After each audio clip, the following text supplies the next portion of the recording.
Hello, and welcome to episode 171 of Checkpoint Chat. My name is Alessandro Barbosa. I'm joined by Matthew Figueroa. That was a very energetic introduction for the last stretch of the year. Full of energy because I got like 12 hours of sleep. You went to bed at 7. 7, my God. Yeah, I went to bed at 7. I was fucking KO'd. That is next level early bedtime. I was in pain. My neck was in pain. I popped some powerful painkillers. Sure. You know, as one does. Max Payne style. Then, Max Covered Payne all style. your health. Yeah, my health went up, but my sleep meter went down. So I was lying on my big beanbag playing Halo, and then next thing I was like, oh no, I can't keep my eyes open, so I'm gonna go to bed.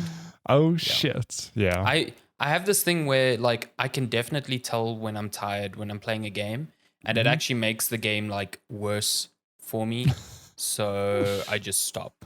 I get mad with those times when it's a Friday evening. I've been looking forward to sinking my teeth into something, you know, because I stream during the week and I tend to play more multiplayer stuff. And then any single player stuff is done either, you know, an hour or two before work or an hour or two in the evening. But when it comes to weekend, I'm ready to go. To sink my teeth into something. And then if it's been a heck of a week, come Friday, those little hours start to weigh down.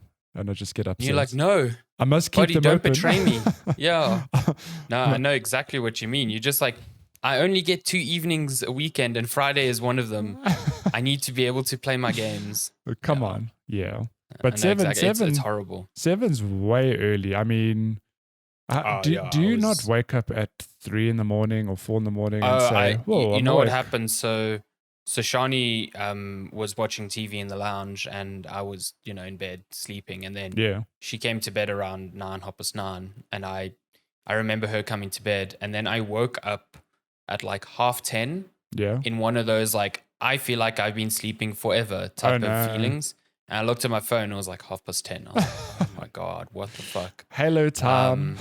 So I was like very tempted to get up and just go do stuff. But I managed to put myself back to sleep, and then I slept like till 7, and then I was still tired when my alarm went off this morning. So it's good though. I think my body needed it. Your body needed it. Sometimes you do just need that. You just need to listen to your body, man. Yeah, you just need to. It's like, hey, you have been losing an hour of sleep every day this week. Time to catch up, type of thing. Yeah, and you know, like you said, it's near the end of the year, so even if you are getting decent sleep, your energy reserves are just batteries they're just I need a recharge. I need a full-on recharge. Need I'm that very excited. Big December energy. Put your hands in the air and send it. Wave them like you just don't care. Hell yeah. You just don't care. Yeah, I'm going on leave on Wednesday, so I'm super stoked. I am not probably going on leave based on coronies and whatnot, but that's a story for another day. I might just put my leave off. The thing is, like, even though you're not on leave, like, because things have slowed down, it's not too bad, I'll still have the week between Christmas and New Year's off, which is cool. And work does, like, wind down in December. People do, I mean, clients also go, I'm tired. I want a break. So, exactly. Yeah. I think that the best period of leave I ever took was I volunteered to work during December the one year when I was still at Discovery Bank. And everyone had gone on leave. So I was coming into the office and there was literally no one there. And all I had to do was like fix any bugs that had like, you know, come in during the holiday season, and there weren't that many. So I can't say I worked particularly hard. And then come January, literally the day everyone got back, I went on leave. I was like, bye. It was fantastic. If I could choose to do that, I think that is a nice way to do it, because it was great. Yeah. I mean, December is so quiet. Yeah. I mean, driving to work, there was no traffic. There was no one in the office. And then when Shani and I went to Cape Town in January, Cape Town was quiet. So like we had no issues on the beach. We had this was all pre-corona, but now you're going in December and Cape Town's going to be busy. Well, I fucking hope. You know, we say this now, but you know, Uncle Cyril could come on TV tomorrow and be like, "We are locking down." I don't know, but provisional travel. I don't think they'll lock down provincial travel. I don't know. I just can't see it happening again. Our cases are not in a great space at the moment, so I don't know. You know, and we're not like in England or in Ireland where our vaccination rate basically means our infection rate is kind of meaningless. Like when I was in the hospital a week and a half ago, just doing tests and all that, like the number of doctors who I spoke to just offhand, you know, waiting for stuff, the number of them that expressed like fear for what was happening, they're already like, our wards are already starting to fill up and 90% of the people there are unvaccinated and it's going to be a problem. Like they were, and that was a week and a half ago and we weren't even spiking then. So, yeah, I mean, just in my general vicinity, I mean, someone at work got COVID, so I've been working from home. One of Shani's best friends got COVID. Someone from her family got COVID. Like more people I know directly have COVID now than in any of the other waves. So this weirdly enough, it happened. I think I did tell you this, but was it last week or the week before? My group of friends who, like, for all intents and purposes, they're not actually seeing each other. They don't have anything to do with each other really outside of gaming. So I'm thumb sucking, but if my group has 10 people, four to five of those people had corona in the same week. Just pure coincidence. All got it from different sources, and this particular strain is hectic. Yeah, it is not to be fucked with. At the and very least, then you play the great game of like earlier this week. I was like, I have an itchy throat. Someone in my office had corona. Do I have corona? What's going on? And it was weird because it was actually funny because last week we recorded early because I was meant to go to a year end and I didn't go because it was cancelled that morning because the person in question said, you know, gratefully, hey, I tested positive. You know, I was in the office earlier this week. And then by Monday, I think another 3 people in the office had said they tested positive. So I was like, like you didn't get it. Yeah, very well. Shani and I isolated in case, obviously. But yeah, luckily we didn't. Yeah. Heckers, man. This shit is not to be trifled with. One good thing, if that is that this strain is at least less deadly. It's highly infectious, less deadly, which to me puts less deadly to those vaccinated. Yeah, but to me it puts it more on par with, you know, maybe if a few strains along, it will just be a seasonal corona. Like, oh damn, I got the flu, I got the corona. It's not going to kill me, but I don't know. I guess we'll see. Yeah, because like the flu is like super infectious as well. So yeah, it's just a bit of a bummer because it's again like it falls into one of those weird areas like where we don't know the long-term effects. There've always been, you know, people saying, "Ooh, you know," sometimes they're saying we don't know how this will affect you in 20 years or whatever. So, like at the end of the day, you try your best not to get it. Like the odds are that you will get it eventually, but you try your best to like prolong the not getting it. I don't want that long COVID. Yeah. And also now we've been approved for booster shots. So in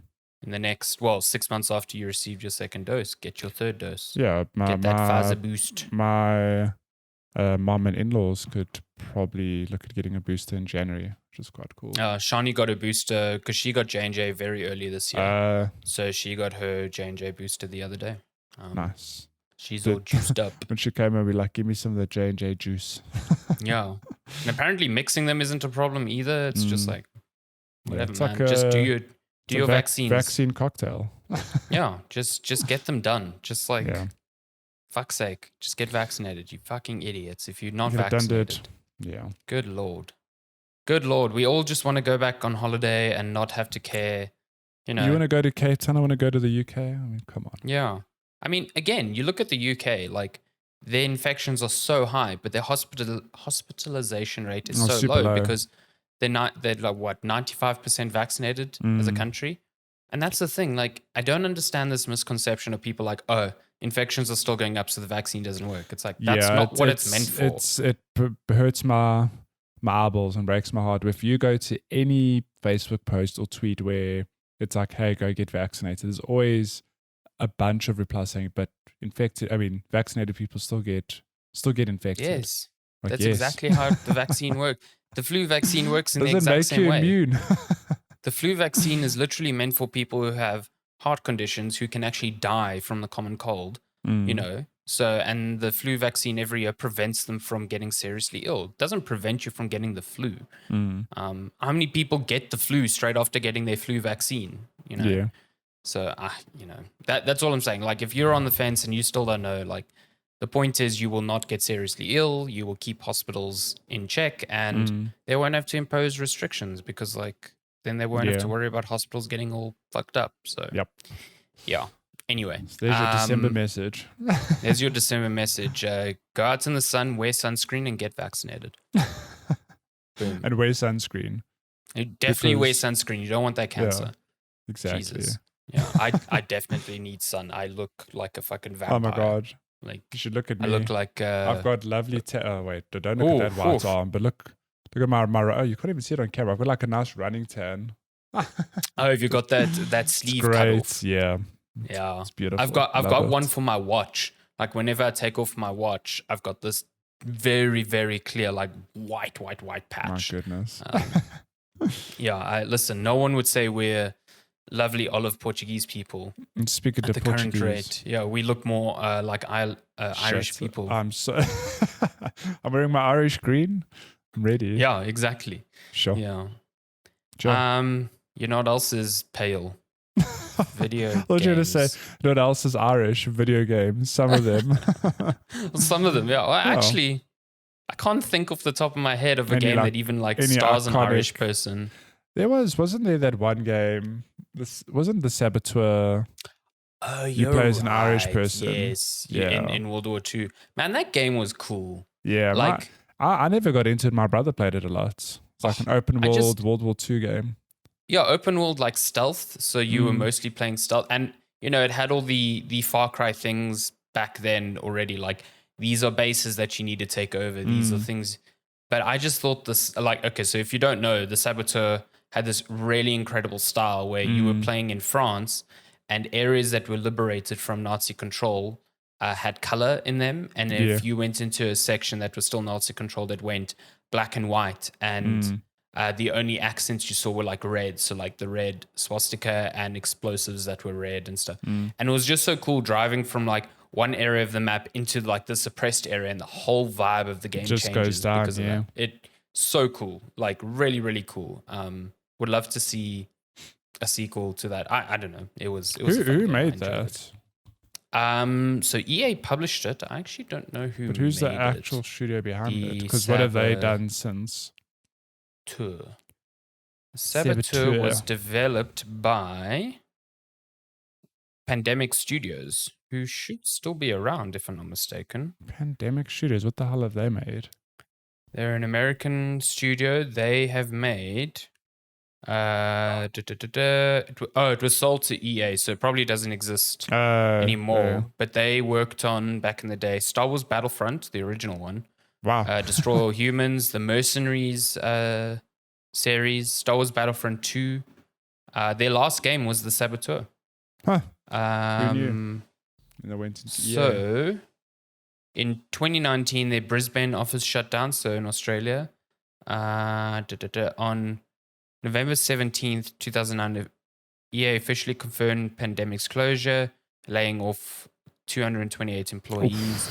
The company absorbed only 35 employees into its EA Los Angeles studio to support the Saboteur. In response, the former employees of the studio created an Office Space style video where they were shown smashing their office printer. Wow. Okay. Jesus. Over a dozen Pandemic developers are now employed at 343 Industries and worked on Halo Anniversary, Halo 4, and Halo Infinite. Other ones went to Infinity War, Treyarch, Respawn, who would end up being bought by EA anyway. So my goodness. Yeah. So they've got real shooter. If they joined Respawn, they're like, thank God, left EA. Yeah, it's like, hey, we want to buy Respawn. Like, no, damn it. They're like, God damn it, not again. Where's the printer? We've got to smash it again. So you said some of those people played Halo Infinite. I mean, worked on Halo. Yeah, they. It says here over a dozen went to 343 Industries and worked on Halo Combat Evolved Anniversary and Halo 4. Don't know how much longer they stayed. How many survived to work on Halo Infinite? Yeah. I mean, just another casualty of EA's consolidation. Yeah. But yeah, speaking of Halo. Speaking of Halo, what have you been playing? I think we have both been playing Halo Infinite's campaign. Now Some of that that sweet Halos. now that it launched earlier this week, so if you're a bit behind, the multiplayer came out early. Been playing multiplayer pretty much nonstop. It's like the game I've played almost the most of this year, I think. But now the campaign is out, and it's an open world-ish Halo. I stopped to say full open world because it feels like one of those games where the open world is just there for you to mess around in between traditional levels, which if you've played something like Gears of War 5 will sound quite familiar. The benefit here is that unlike Gears of War 5, the open world is actually, it feels alive and there's stuff to do in it, whereas in Gears 5 it was just like move from this place to this place and there's like literally nothing to do in that open world. This one feels pretty lived in, based on the limited time I've actually had with the game. So I think we've both only really just played through, the opening, I'd say hour and a half, maybe 2 hours, and just reached the open world. The opening is interesting because the opening 2 levels are very much traditional Halo levels. They are linear corridor shooters. One takes place on a ship, the other takes place on Zeta Halo as you're like working your way from the bottom to the surface of the Halo. And I think it does a really good job of introducing you to, it's like, well, this is traditional Halo, and also here are some of the new toys you get to play with. Most notably the grapple shot, the game's great grappling hook, which is just real fun to use if you're watching the video feed. it's ideal for just zipping straight to an enemy and then punching them in the face. It is quite impossible for me, who I've played every Halo campaign out there. I adore the series. I cannot imagine a Halo game now without this thing. It just it feels like the missing puzzle piece of Halo's combat puzzle that I never knew was missing. You know what I mean? Yeah. It's just hard to imagine without it. Yeah, I mean, the past criticisms of Halo have been that it feels very sluggish when compared to modern shooters, and the introduction of a sprint definitely helped that. I think it was early in Halo 4 that the sprint was like actually introduced, which shows you just how long they kind of said, no, we are not putting this in here. We do not believe it needs this. And in the space of 2 games, you've gone from a sprint to you can zip between fucking enemies in the room pretty consistently. The cooldown on the grapple is super short as well, which it's not one of those things you use it once every minute or every 30 seconds. I mean, the cooldown's thumb sucking, but like must be 5 seconds. Yeah. So it really is fun to not only grapple to enemies, but also use it to just zip around the map to get different vantage points or close the distance or even get away. I mean, if you're watching the video feed, I'm playing on a slightly harder difficulty, so lo and behold, you die a lot quicker. I'm still figuring out the game. I can sort of see you figuring out the vibe because you're staying back and taking pot shots, and that's very antithetical to the Halo formula. Yeah, grapple to the point of Halo is like getting up and close in people's face and meleeing them and everything. So yeah, it's kind of weird. It's interesting watching you play because Halo's style is still very different to a Call of Duty or a Battlefield, which is more about medium range engagements. Like this one really is just the power fantasy of you're an unstoppable force and you can take more risks than you think you can. You know what I mean? And with a shield that regenerates pretty quickly, I mean, I get that. It's funny though, because it really is a different kind of shooter. It's a combination of, it feels kind of old school, but they've introduced some modernizations which brings it up to speed with modern day games, just to put it simply. I find it funny that like you mentioned earlier, there was no sprint button, because the last Halo I played before Infinite was quite literally Halo 1.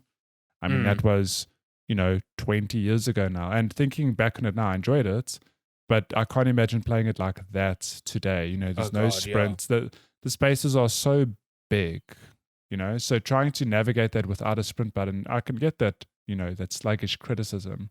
It feels actually kind of weird that it took them this long to put, movement options, even if it's just a grapple hook. I mean, It is strange, and like I played Halo 2 for the first time this year. That was the only one that was like kind of outstanding from my playlist, and even playing that, knowing the lineage of the series, I was like, wow, this feels slow. It feels very sluggish. Like sometimes, especially like I can see an enemy in the distance and I want to close that distance very quickly, and you just can't. Like there's nothing you can do about it.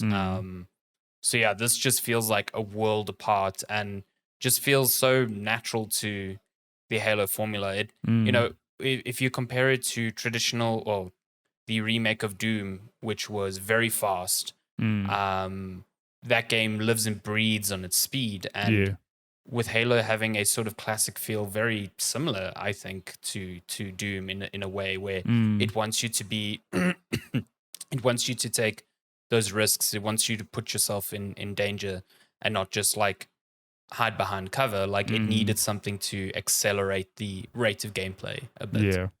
And I think this grapple hook really does that. And I think once you get into the open world, even though I've only messed around with it a bit there, the options it opens for you to like take on enemies and set yourself up for engagements is just incredible. Yeah, I mean I think the semi-open world has obviously been designed with that in mind, in that you can approach.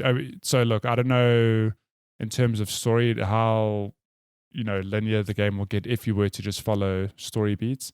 But once you reach the open world, they basically say to you, hey, there's all these forward operating bases, go liberate them and you'll get some rewards, or, we just build up your forces, whatever. And you can really just do them in whatever order you want. And like you mentioned earlier, you can approach them how you want, which is cool. You could just grapple in or, sit on a cliffside or something with a long range weapon and pick away if you wanted to. It's just fun. From the limited time I've played it, it creates these sort of, a lot of people have said this, but Halo had these semi-open parts in its games before. If you go back to Halo 1, you had the Silent Cartographer, which is still considered probably one of the best Halo levels ever created.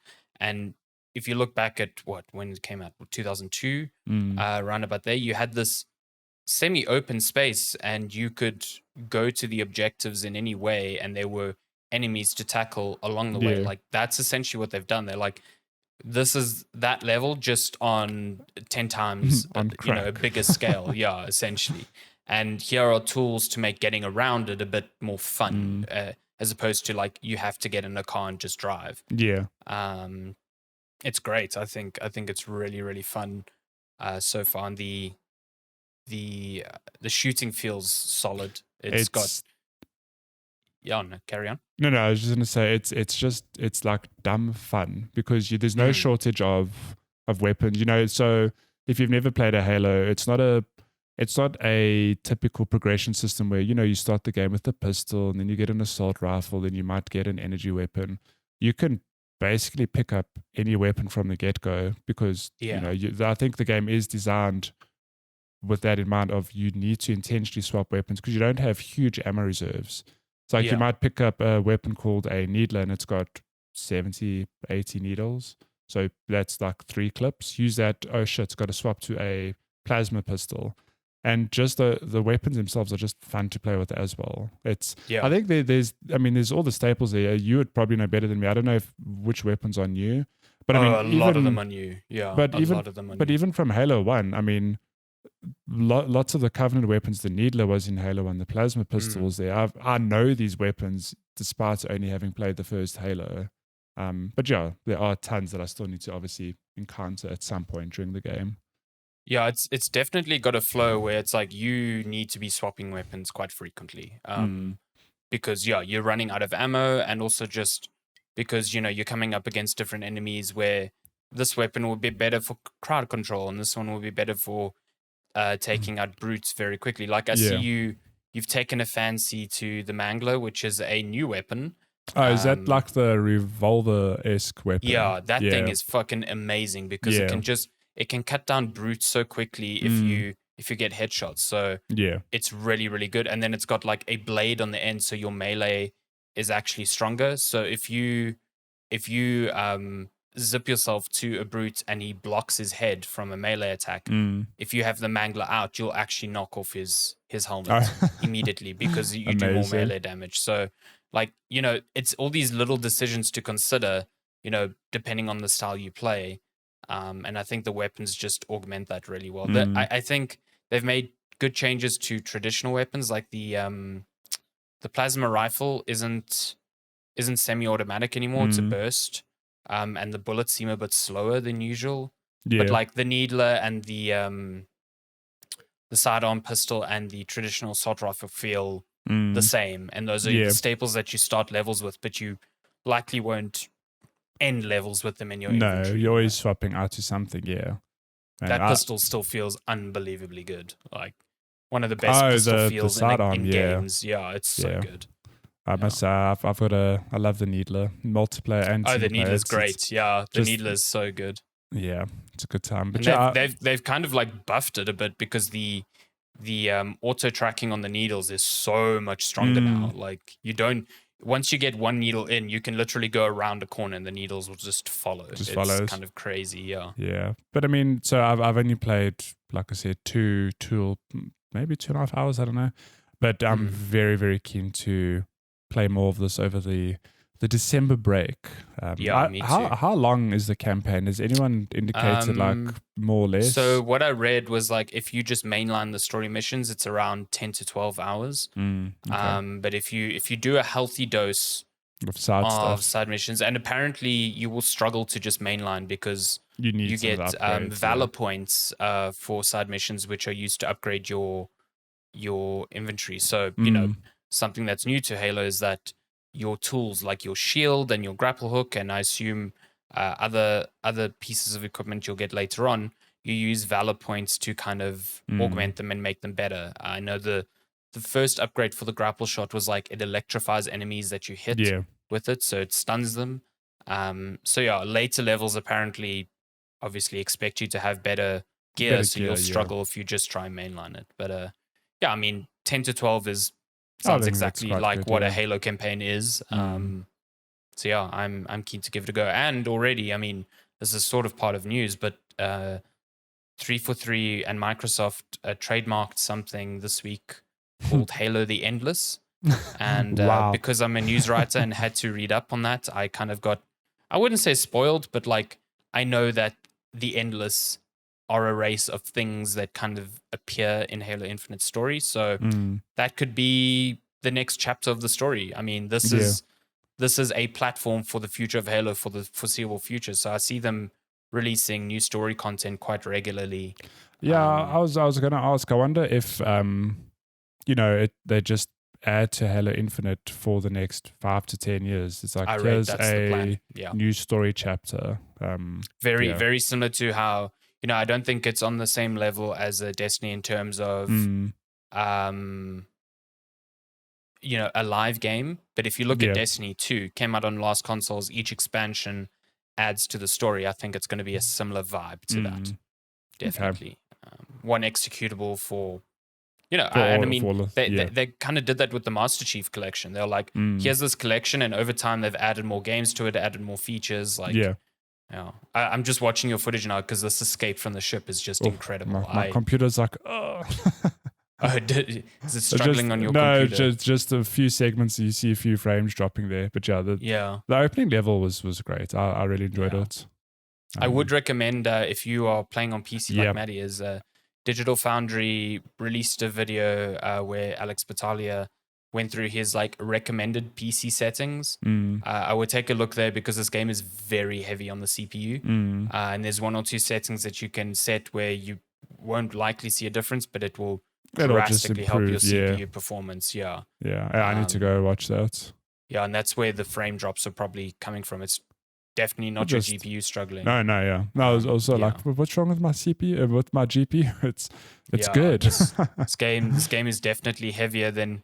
I mean, the game looks good, but I think it looks good, but it's not like the best looking game in the world. And for it to run so heavily on PCs is a bit strange. So Yeah, definitely things that could be improved. Oh no. Yeah, it still looks good. I think, especially in the open worlds. Yeah. When you are just looking at the sunset and the dynamic weather. It's got a nice style to it. And it looks very Halo. Like, it doesn't look weird, you know. I look at this and I'm like, yeah, this is traditional Halo. I love this. It's got very strange futuristic vibes to it, and mix that with nature. Very fun. Yeah. Last thing I'll say in the game is if you've, like me, coming to Halo completely fresh for all intents and purposes, definitely go watch a lore recap or something, because this game just throws you in and it doesn't tell you diddly squats. There's no like previously on Halo, blah. It's literally it just starts. And on top of it, the enemies, the Banished, they were only introduced in Halo Wars. They've never been in a main Halo anyway. So I can recommend Jesse Earl did a great video for GameSpot. It's like a 30-minute recap. It's very funny and very succinct. I mean, that's the one I watched. Very entertaining. And look, I don't know all the nitty-gritty stuff, but I know enough now to be like, oh, okay, this is the story thus far. Yeah, it was perfectly, like, you know, I've played all the Halos, and even in that video, I was like, oh, fuck, I had no fucking clue that this happened. Oh, God, did you fall? Yep. My grapple missed. I was like, no.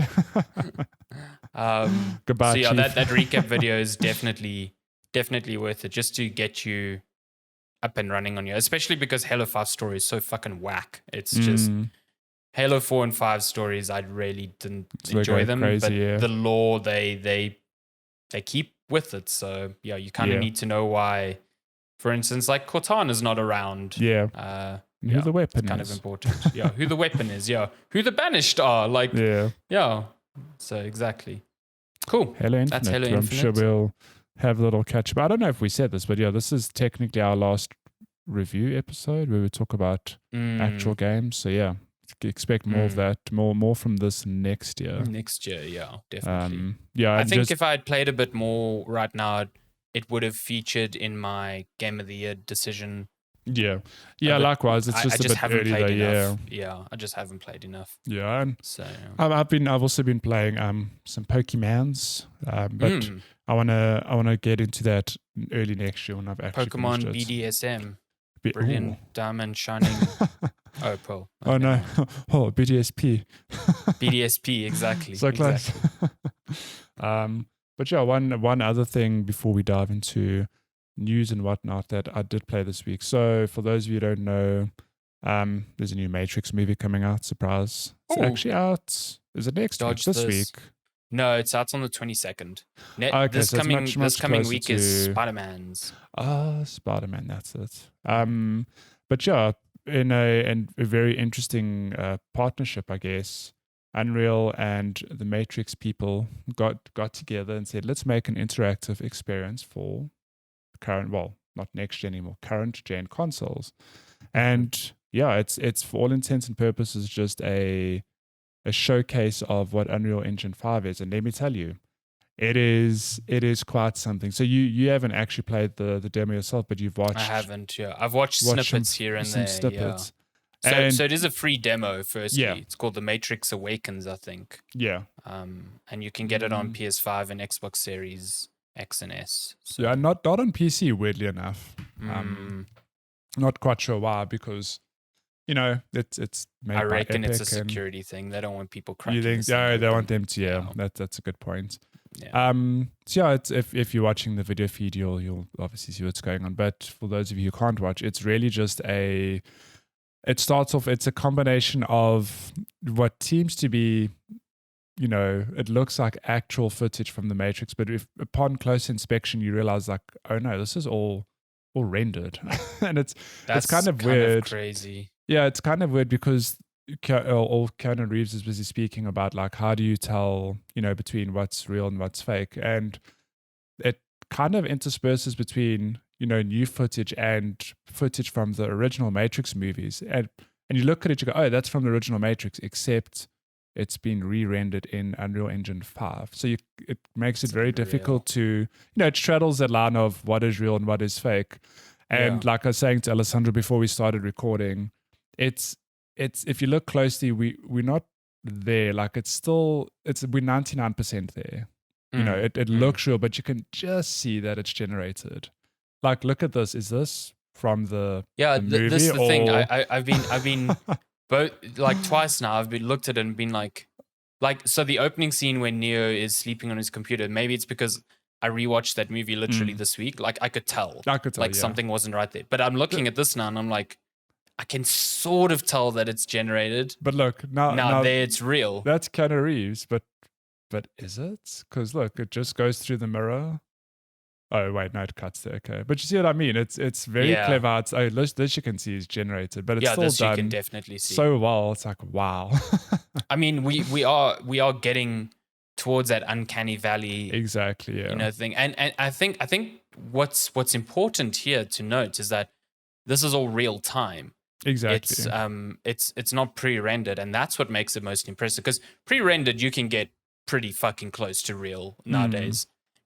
But the fact that this demo is, you can actually walk around and play and influence it in real time.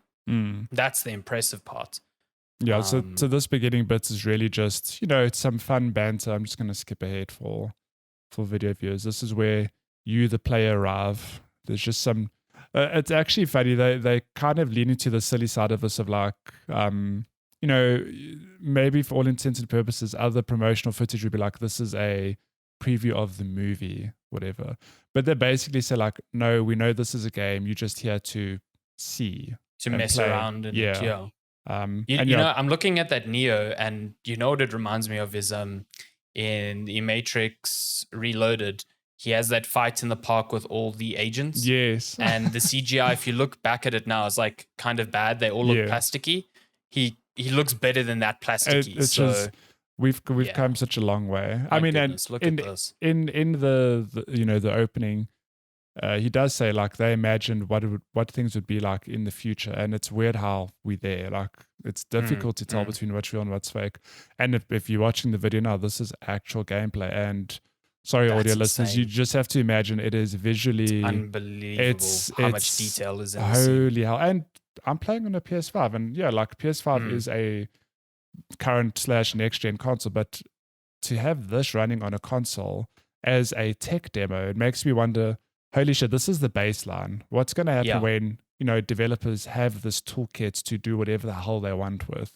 Like, what sort of games are we going to see? I think exactly that. It's impressive that it's running on a console. This isn't like you need a beefy PC to even run this thing. This is on a PS5, on an Xbox Series X, and in the future, give it 2-3 years, they optimize the engine more and more and more. I mean, I know friend of the podcast, Darren, is busy playing Batman Arkham Knight again because he's addicted.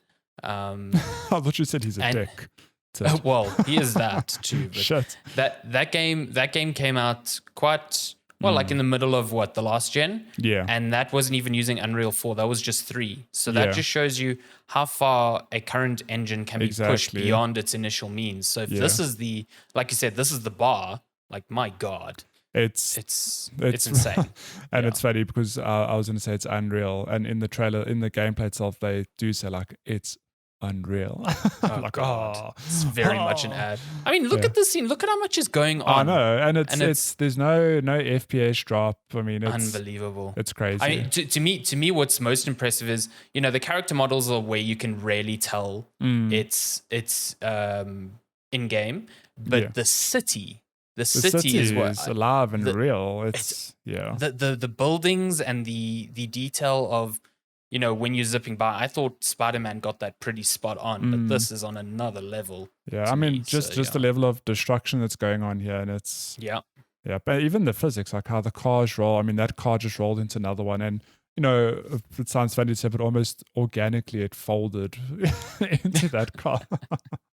And this isn't just like obviously they're able to push boundaries with this because even though it is gameplay, it's very limited. It's like an on rails experience. On rails, yeah. So they can always expect what's going to happen as opposed to like something that's far more dynamic. So that definitely makes a difference. Yeah. But I mean, Digital Foundry wrote a really good piece on this, and even them, they said even with those concessions, just what is available here is is on it's on another level to what we expect. It's really something else. I mean, there's a nice little quick time event there. We've got some nice explosions happening. But before we bounce off, I'll just show a bit of, the tech demo has this, cinematic, but then it lets you, the player, just walk around the city. You can walk, you can fly through it, everything. So that's kind of cool. So that's just more dynamic. Yeah. So how cool is that though? Like splash screen, Unreal Engine 5. That's so cool. And then you can this is me flying around now, just doing my thing. And look at that. It's crazy. The level of detail here, this is impressive. Yeah. Because this is now, it has no idea where you're going to go to next. So it needs to render correctly in real time. Like, oh my God, that is, I mean, imagine a game like Watch Dogs looking like this. You know what I mean? Like, you can just get in a car and drive? Mm-hmm. Oh my God. Okay, I need to give this a go. Look at the lighting and stuff. I mean, that speedometer is terrible. That is real 1999 bullshit. Holy shit. The UI is not great, let's be honest. But everything else about this, even like the reflections, everything. Those look really good. Yeah. I can't tell just from this if it's ray tracing or not. Because you'd need to like slow down and see what is screen space and what isn't. But the lighting model is just unbelievable. I'm like, fuck really this car in particular. Clearly you don't know how to drive. Jesus. Yeah. That's all very I can say is just wow. Very cool. So if you've got a PS5 or an Xbox Series X, give this a download. It's free. It's 20 gigs. My goodness. It's 26 gigs for like, a 20-minute experience. What is this UI for the camera mode? I hate this. Remember, this is based on a movie that came out in the 90s. So I hate this. It's so bad. Yeah, but I'll just spend some time walking around and then just flying around as well. Oh my God, it's crazy. That. Yeah, go play it. You need to play it. That's really cool. That's very cool. This makes me giddy for, games coming out in the next 2-3 years that are only going to be on next gen consoles. Like, I did. I messaged another pal of the show, Neelan, who works over at Naughty Dog, and I said, not to put any pressure, but the first comment I saw on YouTube was like, imagine what Naughty Dog's game is going to look like if this looks this good. And I was like, oh my God, good luck. This is the bar now, what people expect. Sure. What engine is Uncharted built on, as a matter of interest? It's an in-house. It's an in-house thing, Yeah. I'm keen for the next Gears. If that is Unreal Engine, Gears always runs on Unreal, so... Yep. Get ready. That's next BioShock will be on Unreal. Usually they're on Unreal. Yeah, I think it's funny because I think every generation we go like, wow, it's so realistic. And you look back at PS2 and PS3 and you go... Yeah, it doesn't look that great. Maybe not so much PS3, but PS2 and especially PS1, you're like, wow, that's... But I think this is what was needed because like, this gen, it's now a year old. And I've seen some good looking games, but nothing that says, wow, this is the jump. Yeah. This is the first time where you're looking at it and going, this feels next gen. So yeah, it's a good time. Keen to see what happens. And you said before we started recording, what a flex from Epic. But because like you mentioned, the studios, companies like this usually put out a tech demo and it's just a video, and you go, wow, how real is this? It's cool, but it's pre-rendered, all of that stuff. This is, hey, here's a little playground. You can go walk around in it and do your thing, and you can see. And it's not even like, it's not a video where it's like, this is us being dynamic. It's like, here it is for everyone. You can try and break this thing as much as you want. Yeah. And it's the biggest flex I've seen from them ever. It's really like, this is what games are going to be in the future. So, very, very cool. And that's it. That's all the stuff we've dabbled with this week. Should we bounce very quickly to the last game releases for the year of our Lord 2021? Our Lord and Savior 2021. Yes, game releases. So I'm just going to rattle off the rest of the games for this year because pretty much all of them are in this next week. There's one that's later on in the year, but like who cares? So we've got a game called Fire Girl Hack and Splash Rescue. Okay. Comes to PC December 14th. Clid the Snail, that's a very strange word. PC, December 14th. Surprise release, Final Fantasy VII Remake Intergrade, coming to PC on December 16th. A Epic Game Store exclusive. If you do not have a PlayStation and you've been wanting to play Final Fantasy, play this game. It is expensive. It's $70. But it's real good. It's fucking great. Yeah, I'm actually tempted to pick it up on PC. I wonder, I know it's $70, but we get different pricing locally. So I wonder. So the conversion for our pricing locally is like $90. Enjoy. Oh. But yeah, it's like 1.5, I think. Really, but sometimes we get lucky with Epic prices. We didn't get lucky this time. Really? Oh no. Yeah. Damn it. Another fun game that I've been looking forward to, The Gunk, coming to PC, Xbox One, and Xbox Series X and S. It's on Game Pass as well. It's developed by the SteamWorld Dig people. SteamWorld Dig 2. This is the only one I've played. Real good. Very good. I'm keen for this. They make good games. Then we've got Alfred Hitchcock Vertigo, which is a like experience-like thing, I think.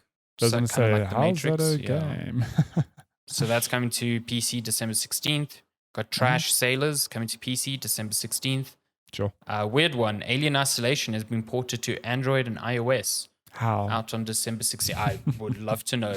I genuinely would love to know how that works. The Crackpad Show.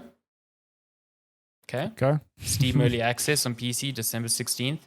Aspire Inner's Tale. PC, Xbox One, and Switch, December 17th. And the last game of the year, Scarf, coming to PC and Stadia, December 20th. It's the prequel to Journey. Yes. It's how the Scarf found the Wanderer, or whatever those Wanderer, yeah, exactly. And that's games 2021. Oh, Jesus. Can you believe it? 2022, around the corner. My goodness. And we already have a stacked first few months. Good Lord. Give me, where's Elden Ring? Is that in February? It's there somewhere. Elden Ring, February 25th. My goodness. Steam Deck, I didn't watch the trailer from the Game Awards because apparently the game's opening. So I'm like, I'm done now. Yeah, I'll watch that myself. Thank you. Dying Light 2, February 4th. Oh yeah, Uncharted coming to PS5. PC, my goodness. and also just the upgrade. I'm kind of keen to. Yeah, Pokemon Legends Arceus. Oh, that looks fun. God of War on PC and Monster Hunter Rise on PC. Where's Sifu? Oh, Sifu is February 8th. My goodness. Horizon Forbidden West. Oh, yeah, the first 2 months of 2022 are fucking balls to the wall. Like, that's crazy. Really, just not relenting. No. Yeah. Cool. Well, in gaming news, it's really just the Game Awards, which happened this week. So let me just pull this up quickly. We did our little predictions. We can go through. Actually, let's just look at those quickly. Let's go through this formally, and we can then just have a quick overview of who predicted what, and we can see who won in this tight-knit contest. If you follow us on Twitter, you already know that nobody won. It was a tie. It was 11 each, essentially, out of 24. Yeah, let's fly through this quickly. So, Game of the Year, It Takes Two from Hazelight, which... Very surprised by that, but also happy. But having played the game more now, I'm super happy that they won. Because when you get around to playing the game yourself, I think you'll see it really is a unique experience, and you can tell that they had a lot of fun making this game. It just continues to, the more you play it, it changes as you play, and it's just fun. So good on them. Super happy. Would I have wanted maybe Metroid Dread to win? Maybe I don't know. Best game direction, Deathloop. I could see that. Best, I think we were both wrong on our ongoing and community support. We both said, I know I said Fortnite. You might have said Apex. I think I said Genshin or something. I don't know. Best ongoing, won by Final Fantasy 14 Online. Best indie, not won, thankfully, by 12 minutes, but by Kana, Bridge of Spirits, beating out the likes of Dead Store and Inscription. I think Inscription specifically, some people were upset it didn't win. I've seen it pop up in many Game of the Year articles now. So, but Kano, pour great one out game pour one out for Devolver Digital. Three out of 5 games theirs, and they still didn't win. But Kano's a great game. So it won Best Indie and Best Debut Indie. That makes sense. Yeah. Best Narrative, Marvel's Guardians of the Galaxy. I think I predicted this because I was like, this game is, for all intents and purposes, 90% narrative. Your facial expression tells me you're not happy with this winning. It's so fine. That story's just fine. Best Art Direction won by Deathloop, which again I can see that game's very stylish, good looking. This was a surprise. Best Score and Music, Nier Replicant version 1.22474. A soundtrack that's over a decade old. Cool. Amazing. But I think you predicted Marvel's Guardians of the Galaxy, and I kind of thought with you that, with all the licensed music that would win. But it didn't. Listen, I don't know. I don't know. Just weird. There's a lot of omissions from the nominees there that just bug me. So, yeah. Best Audio Design won by Forza Horizon 5. Which is cool. Yeah, I could see that. Best Performance, Maggie Robertson as Lady Dimitrescu. Nailed it. I mean, you called it, you said she owned the zeitgeist. Well, not her necessarily, but the character was just in the zeitgeist, and therefore, Games for Impact won not by Chicory. Pour one out for Chicory, but Life is Strange: True Colors. So I can't. Also a good game. I can't hate on the game. Haven't played it, but come on, man, Chicory, so good. Best Community Support, Final Fantasy 14 Online. Best Mobile Game, Genshin Impact. Best VR AR, Resident Evil 4. Best Action Game, Returnal. I think neither of us got this right, weird enough. Yeah, I think we both put Deathloop. Looking back now, I was like, I really should have put Returnal because that is a great action game. Yeah. Best Action Adventure won by Metroid Dread. I was surprised by that. Me too, but really glad this game got some recognition because it is very surprised by that. Best Role-Playing Game won by Tales of Arise, which is also surprised by that. Probably the only actual RPG on this list. Yeah, also true. So yeah. Best Fighting, Guilty Gear Strive. I think I meme voted Nickelodeon. No, I'm kidding. No, we both did. Yeah. Best Family Game, It Takes Two. Best Sports Racing, Forza Horizon 5. No shock there. Best Sim Strategy, Age of Empires 4. I think I got that one right. You went with Flight Sim. Flight Sim, yeah. Best Multiplayer, It Takes Two. Cool. Most anticipated game, you got this one, Elden Ring. I went for Breath of the second year in a row. Did it win second year in a row? Amazing. Innovation and Accessibility presented by Chevrolet, because of course it is. Forza Horizon 5. And we don't care about the rest of the awards. Esports. So just to pull it was a good batch of winners. I mean, I saw the same criticism of the show that I had last year, is that the forefront of the show wasn't the awards, it was the trailers and the ad sponsors. So a lot of these awards were rattled off during ad breaks and so that sucks. Yeah. But do you want to quickly go through some of the biggest announcements at the show? Sure. So there were a bunch of let me just give you this link here. I have a link, but I don't know which link you have. Give me yours. I got you, fam. Production is hard. It is hard. There we go. No, don't freeze. Were you sending this to me on Discord? Yeah, on Discord. No, I'm gonna have to. Your camera might freeze momentarily. I'll just stand really still. Where's the chat? Oh, did you pop the chat out? I did. Now I don't know where it is. It's gone. Just it's gone in your three monitors. Hold up. There you go. Show chat. Okay, we've got Polygon's article. Yeah, there we go. We got it. So there were a bunch of announcements, trailers for existing games, all of that good stuff. So I'm just going to follow this good list from Polygon here. We got gameplay for Suicide Squad: Kill the Justice League. If you're unfamiliar, this is a co-op game, I think, made by Rocksteady, the makers of the Arkham trilogy. And you get to play as Harley Quinn, King Shark, Captain Boomerang, and Deadshot. Looks fun.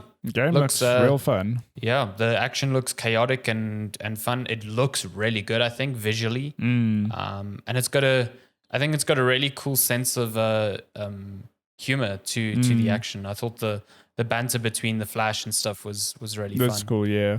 So, I think, I'm keen to see more of this. Like some dumb fun, open world shenanigans. It reminds me a lot of Sunset Overdrive for some bizarre reason. There's a similar vibe. When's this out? 2022. No actual release date. Yeah. Looks cool. Then we got a trailer for a new Star Wars game called Star Wars Eclipse. This is being developed by Detroit Become Human and Heavy Rain developer Quantic Dream. And it is set during the High Republic era of Star Wars, which is a new era that's just been kind of fleshed out in books and comics recently. It's like, I think it takes place 100 or 150 years before the original trilogy, or maybe a bit more. I know Yoda's like very young, put it that way. Yeah. Push X to Yoda in this game. Yeah, push X to Yoda. This is apparently in very early development. Insider Tom Henderson says this is at least 3 to 4 years away, at least. And Quantic Dream is still trying desperately to hire people for this. So take this as more of an advert to developers more than an indication of what the fuck this game is going to be. Yeah. If it even comes out, I have my doubts. You have your reservations. Yeah. There's a new Wonder Woman game made by the Monolith Productions. Yeah, people who made Shadow of Mordor and Shadow of War. We didn't really get gameplay. It's more just like a mood trailer. Vibe check. Yeah. A vibe check. What's the vibe in this one, eh? What's the vibe? It's like, but check Wonder Woman. Monolith is cool. I enjoy their Shadow of War and Shadow of Mordor games. So I think a good fit for if it's going to be an open world like Wonder Woman game set on maybe the island she comes from. It's cool. It's cool that she's getting a game. I think that's rad. Alan Wake 2. This was age restricted. This was like both a surprise but not a surprise because I think Remedy has said that they have said in the past that they were making Alan Wake 2 and then it didn't work out. And then they made Control, and then Control's final DLC kind of connected that world and Alan Wake's world. So it seemed logical that they would go in this direction. I think the most interesting part to me is that Sam Lake, the leader at Remedy, says this is the studio's first full-blown survival horror game. Which fascinates me because the original Alan Wake very much hits the vibe of a survival horror. Yeah. It is quite scary. So if they're going full into horror here, I am so in. Yeah, it looks fucking cool. Oh my. And that's coming in 2023 to next gen, current gen consoles and the Epic Games Store. Got a new trailer for Forspoken. I think, we got a release date, May 24th, 2022. So that looks fun. Yeah, I must say, this game's reaching the point for me where I'm like, I don't need to see more trailers. Yeah, like, I've seen enough. You're really overdoing it now. Just put it to bed and then like show me another trailer in May. I'm still blown away by the sort of like movement in this game. It's so fast and fluid. It looks kind of rad. And this is only coming to PS5, I think, and PC. Yeah. So that's out on May 24th. Then we've got a multiplayer game from the creators of Friday the 13th. They're making one based off of the Texas Chainsaw Massacre. So Vrim. Cool. Gears of War, the prequel. I think there's actually a new movie coming out. Maybe there's for a the tie-in series soon, or something. Yeah. Okay, I've played Friday the 13th. That's like some dumb fun. So it'd be quite cool to see their take on this horror universe. Grim indeed. We got a gameplay in inverted commas trailer for Senua's Saga, Hellblade 2.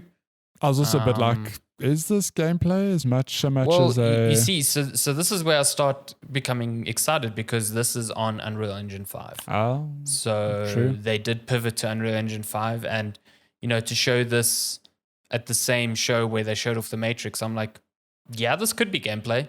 I could see this being gameplay. It looks stunning. It really looks like something else. I'm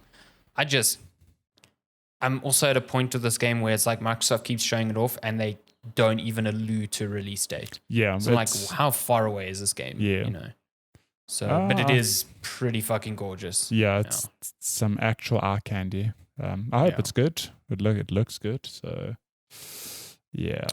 We've got a trailer for the Halo TV show. Mm-hmm.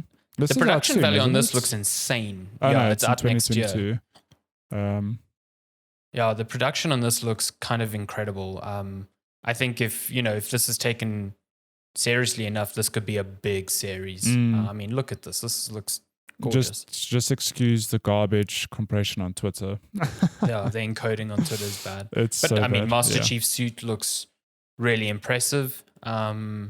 And I'm curious what sort of story they're going to tackle with this series. Well, will this be a prequel? A retelling of the first game? I don't know. I mean, the fact that we have Master Chief means that it must be some sort of conflict we've seen in the games. Yeah. I'm not sure. Damn, look at that IRL Master Chief. Is this Unreal Engine 5? We don't know. Is it real action? You'll never know now. We'll never know. Then, like we alluded to earlier, we've got the opening cinematic for Elden Ring. I'm not clicking play on that, sorry. There was a in real life Potman at the Game Awards, which I thought was quite funny. Great stuff. Got a trailer for Sonic Frontiers, the first ever open zone inspired game of the franchise. So an open world take on Sonic. Reminded me, I mean, a lot of people made this comparison, but it's like Breath of the Wild like in terms of visuals. I've never played Sonic games, at least the modern ones. I played Sonic Mania a while back. I enjoy that. This looks cool. Yeah. I get this odd feeling like this could be a inflection point for Sonic. Actual breakout point, yeah. Because this looks fun. So yeah, I'm kind of keen to give this a go. This is out late 2022 on all consoles. Funnily enough, also coming to PS4 and Xbox One. So yeah, interesting. One of the worst game names I've ever seen in my life, Slitterhead. This is a weird trailer. It's coming from the creator of Silent Hill. Yeah. His new studio called Bokeh Game Studios. Oh God, it's very unnerving. It's terrifying. I'm not a fan of it. Yeah, it's look away. It's very, very creepy. I mean, I'm always down for new horror games, and especially, people have been asking for Silent Hill sequels for fucking ever now, but Jesus Christ. It's just the name of this game looks dumb. Like the name is... I hate it so much. It's such a bad name. Anyway, so I don't think there's a release date for that. No. We got a new trailer for Gollum, which continues to look like a strange game to me. Yeah, I never actually watched this trailer. Is it just a story on Gollum? I don't know. It's oh my God. He also just looks weird. Yeah, I don't know. So that's out next year. I think it's quite early next year. Yeah. Another trailer for Tiny Tina's Wonderlands, which is the Borderlands spin-off. It's just a new story trailer that's coming out on March 25th. Among Us is getting a VR version, which is pretty cool. I wanna eat people as the imposter in VR. I think that will look pretty It's rad. very cool. I'd love to see how the final product actually looks like. I mean, I love how like cartoon. Oh my God, it actually might be quite scary to play it in VR. I won't lie. Like you hear like dunk dunk dunk dunk coming from behind you, and you're like, oh my God, do I look back? I'm pretty sure it'll make the game harder as well, because now you need to actually look to see who's doing what. Yeah. Star Trek Resurgence is a third-person choice-driven game set in the Star Trek universe, made by Telltale Games. I didn't know. Oh no, sorry, coming from Dramatic Labs. Yeah, a studio made up. I was like, hold up, Games Telltale had their own other announcements at the show. That was confusing. Did they make two games? Like, and funny enough, both games are sci-fi games, so that's even more confusing. Graders. How did I miss this? Embark Studios is a studio funded by DICE and Battlefield developers. If you remember, what's his name? Is Johan Soderlund is like the leader of DICE for a while. So this is his new studio, and it's a PvE co-op shooter coming in 2022. It looks dope. Looks kind of rad. Visually, it's quite cool. Yeah, I mean, if it's like a Back 4 Blood or Left 4 Dead thing in a sci-fi planet, I'd be in there because it looks pretty cool. New creator safe music. Oh, it's just a copyright-free music from Riot Games. Cool. The Matrix Resurrections as Awakens, so we already looked at that. Yeah. Rumbleverse is a battle royale wrestling game coming to consoles and PC next year. My goodness. That's kind of cool.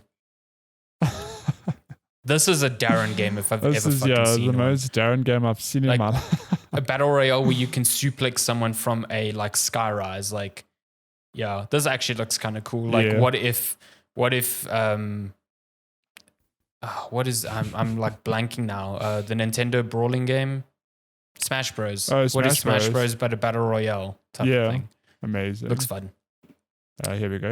Okay, here's the actual Telltale game. They're adopting the Amazon series The Expanse, and it's also Telltale and Deck 9, and Deck 9 recently did Life is Strange: True Colors, so they'll be working together. I have not watched The Expanse. Have you? Do you know what? I've watched the first episode of The Expanse about 3 times, and every time I get to the end of it, I'm like, this is boring. And then every time I say that to people who actually like they The get Expanse, angry. They get very angry. Like Kervin and Zoe used to get very mad at me. And I've heard that the first season's a bit of a slow burn, but then it picks up. My parents have watched it. They say it's phenomenal. So I think I just kind of need to fucking get through it. Because the last season is busy airing. So now I can at least binge it and not worry about anything. And then play the game. So, and then play the game. Nice. Tunic finally got a release date. It's like a isometric Zelda-like where you play as a fox. There will be another demo on Xbox this December as part of their, December demo fest thing. This game looks fucking awesome and I cannot wait. It's a game made by for this game forever. One person. It's a game made for me. I need it in my life. Homeworld 3 got its first trailer. Follow up to, you guessed it, Homeworld 1 and 2. Whoa, never. My goodness. Nice. Crossfire X, the extremely popular multiplayer shooter over in, I think it's China. Very Counter-Strike-esque, but it's getting a story mode developed by Remedy Games, and that's out on February 10th on Xbox. So, yeah. Okay. Also on Game Pass. Oh, my God. This game. Nightingale. Improbable's Edmonton studio. This is quite interesting. Survival game set in the fancy Victorian era. Interesting. Oh, did you not watch this trailer? It's it's so I mean, early access. Quote, don't quote me on this, but it looks like a survival. It's like a survival / city builder / horde game. Interesting. Well, look, based on the trailer, sort of like a forest thing, or it gives me similar vibes of like, so you'll see. I mean, in the trailer there are, maybe I skipped it, but you see there's like actual cutting down trees, building up a town, and then hard cuts to actually fighting off the creatures in this world. Yeah. So it looks quite interesting. It's a combination of the two. This looks fun, yeah. Yeah. Okay, cool. Yeah. It's out early access on PC next year. PUBG Battlegrounds is going free to play. Huzzah. So that's cool.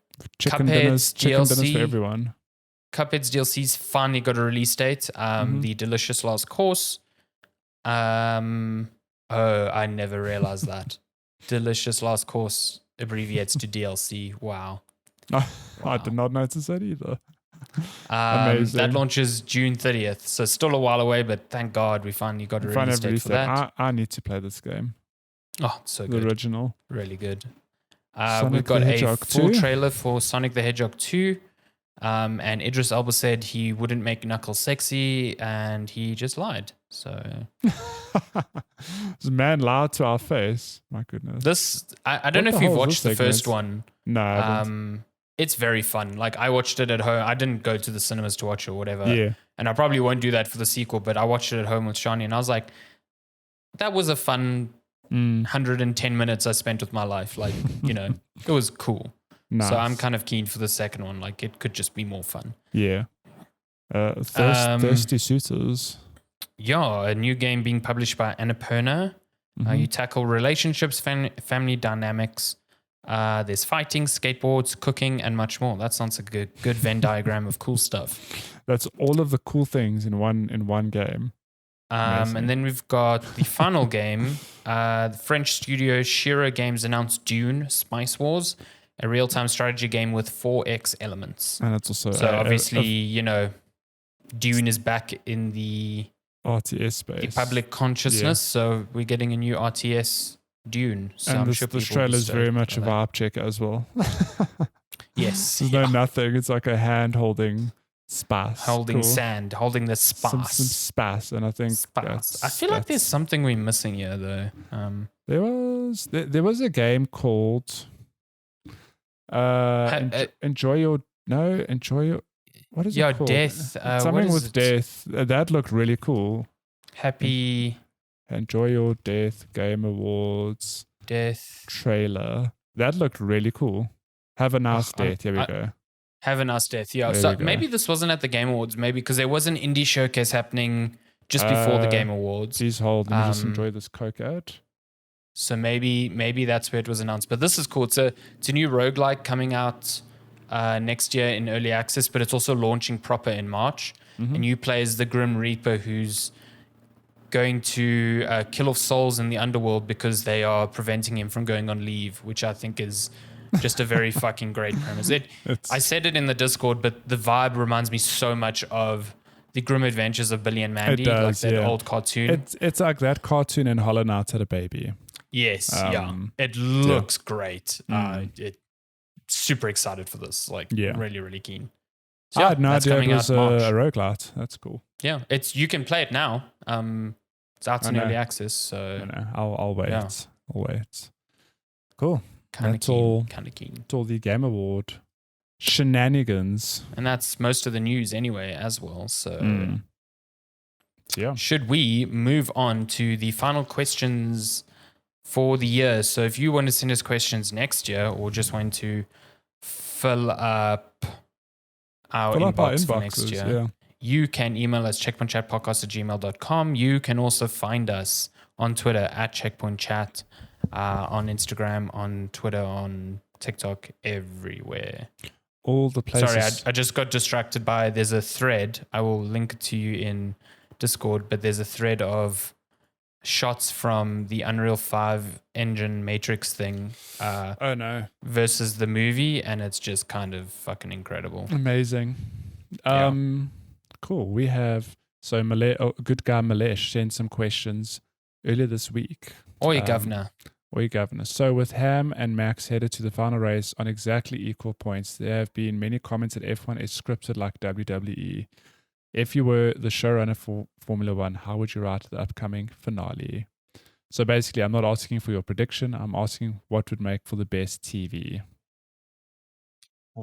Now you're the showrunner. Who's going to win? And how will they win? Listen, I think, I don't know, actually. I think the most dramatic, if I want to make it like a really dramatic race, you would have maybe both of them have an incident on the first lap, but not take each other out. It would just force them both to the back of the grid. And that both have to like fight their way through the field. And I think that would be fun because it would be a real test of endurance for both of the drivers, like how much they want it, and then also strategy, because like that throws the book out the window. I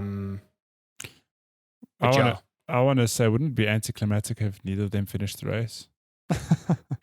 It would be very I mean, a lot of people are expecting that to happen. If you go back to 2 championships, quite a couple were decided like that, but the good era of Alain Prost and Ayrton Senna, you had one year where they went into the final race where Alain Prost just needed to finish, essentially, or needed to outscore Senna, and they both took each other out on the first corner. And then the very next year, the tables were reversed, and Ayrton Senna just needed to finish ahead, and they both took each other out on the first corner. So Yeah, I hope it doesn't come down to that, especially because the stewards have said they are going to be very strict with that. I mean, Michael Schumacher got all of his points taken away one season when on the final race he tried to take out Jacques Villeneuve. So yeah, I don't think they're going to look too kindly on that. And I don't think, to be honest, I don't think either one of the drivers, Lewis or Max, want to be winning a championship with that cloud hanging over them. So yeah. Cool. That sounds good though. I mean, by the time you're listening to this, the race will be over and we'll know who would have won. But I haven't been this excited for a Formula One race in my goodness ever. It's the first time. It's only the second time in the sport's history that the drivers are on the same number of points on the final race. Yeah, this is a historic day for Formula One, historic weekend. So very excited we get to witness it. Yeah, very cool. Drive to Survive next season is going to be lit. It's going to be lit, fam. What are you? So another question from Alesh. What are your most controversial gaming opinions for this last year? Anyone I can think of for me is that I found Forza Horizon 5 to be just okay. Probably overhyped it for myself. I've spent over 100 hours in Forza Horizon 4, so it's definitely my jam. They did everything better and lost some of the magic along the way. Interesting. So, I think that's probably just like a sense of fatigue. On your end. I didn't spend as much time in 4 as I did in 3 because I just found I really didn't like the same 4's effects, setting. Maybe, I felt like I was like, this is definitely a better game, but it's just not grabbing me in the same way. So maybe my temporary hiatus from the series made 5 exceptional to me. For someone like me who's come in fresh, I'm like, this is the best racing game ever. It's just so much fun. Exactly. Like if you're coming in completely new to the series, it's I think I said it when we reviewed it. Like it is more of the same. It does make some very good changes, but I can understand people like Milesh coming to this and being like, I've played, especially if you played 100 hours of 4, like that's a lot. So yeah, I get that. I wouldn't. Yeah, I guess it is controversial considering the number of like awards and stuff the game is winning, but I totally understand that perspective. Yeah, get it. Well, what's your controversial opinion? I think my controversial opinion is that PlayStation didn't have a really big game this year. I don't know if that's controversial so much as just fact. Except, it's tricky because it's funny because I think we overlap. Because my controversial thing is that, I mean, maybe it's not that controversial, but I really enjoyed Ratchet and Clank. Mm-hmm. I mean, so much that I platinumed it, but it wasn't nearly as next gen as it was made out to be. Yeah, I agree. And it's interesting because I think back now, I don't think Ratchet and Clank picked up any awards at the Game Awards, which tells me that maybe some people felt the same. They enjoyed the game, not a bad game by any means, but definitely not a next gen PS5 game. And if you look at the Player's Choice Award, which happened, I don't want to read too much into that because it can be very clearly weaponized by one side of the console bullshit or the other. But like when it got down to the top, I think it was 10 or 5, they would Returnal and Ratchet weren't there. Not there. See, I almost feel bad for Returnal though because I hear you, like PlayStation didn't have a God of War or a Bloodborne or something this year. But Returnal for me, I think was just marred by difficulty and a bad launch because the game's great. Like I really, really enjoyed Returnal.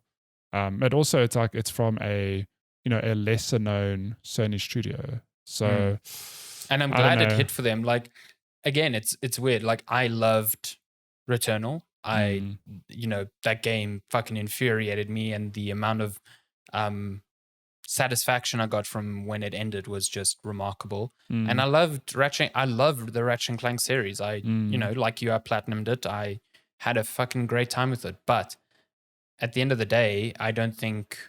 Well, I don't know. We'll see when we get to our Game of the Years. But maybe one of them makes it. I wouldn't.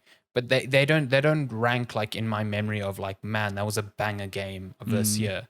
Yeah. And you just have to look at Sony's lack of a slate for the holiday. You had Microsoft coming out, in full swing. Their their plan of an exclusive every 3 months is starting to finally find some traction. And I think Sony just had a very quiet year. I think Microsoft had a stellar year. I mean, with Psychonauts I 2, agree. Forza Horizon 5, and Halo Infinite alone, and Age of Empires 4 on PC, Yeah. like those are already 4 games that I think most of them got. I mean, not Halo Infinite, but they all got awards. Psychonauts 2 didn't win, but I mean, it was up there with the nominees. Yeah, it was up there. Like, Psychonauts 2 is phenomenal. Forza is phenomenal. Halo Infinite, so far I'm having a fucking great time with it. And there are reasons for that. I mean, Halo Infinite was meant to be a launch title, and Sony had undoubtedly a much stronger launch lineup last year. They had the Demon Souls and Spider-Man.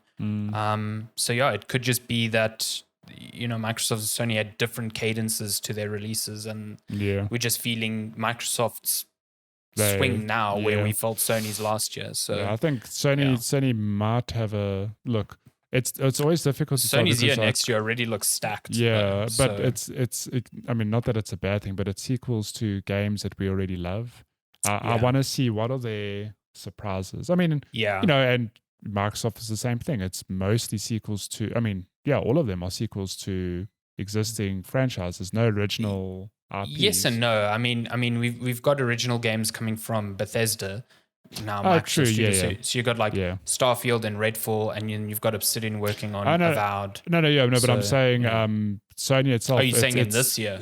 No, but even next year, it's the ones that come to mind. It's God of War, it's Horizon. It's sequels. It's not a bad thing, but I mean, I would love to see the original surprises. Like what do both companies have next year? And Nintendo. I know we've got Breath of the Wild too, but like, does Nintendo have anything big happening next year? Yeah, Nintendo had a very quiet year, I think, as well. Very, very quiet. I feel like the wind in the Switch sales was very much gone this year. How dare you? Monster Hunter Rise was beginning of this year. I put a lot of love into that game. But again, that game's not for everyone. I don't think it's as accessible as a Zelda or a Mario.